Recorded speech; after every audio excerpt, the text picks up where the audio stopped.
53? Yeah. So Wolf Gold. This supposed to be good shit? You know, it's I think it's loaded in Taiwan. It's not worth crap ammo. I do know that. So I'm gonna shoot it first and then see how it goes.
That is not good.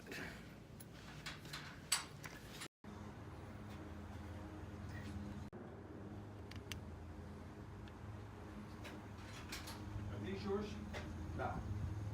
Okay. I'm good. I'm waiting for So what's the verdict on Wolf Gold? It's brass case ball ammo, military ball ammo. It's something special. It's not terrible ammo, but it's just brass case ammo. First group, first shot, high, dial it down, you know, get it to come in. Second group, this is not a good sign. Second group, it's ball ammo. Almost stopped at that point. Go up. Third group, trying a little bit harder. That's 5 shots. That's 2 in 1 hole. You know, 5-shot group. Fourth group, that's me. I'm breathing. It's, you know, it's just ball ammo. At this point, I was just kind of over it. You know, that's all me. So, you know, the ammo, that's the real group. This is probably more typical too. Wolf Gold. Wolf Gold is ball ammo. It's gold is a moniker. It's not like Gold Match. So now you know.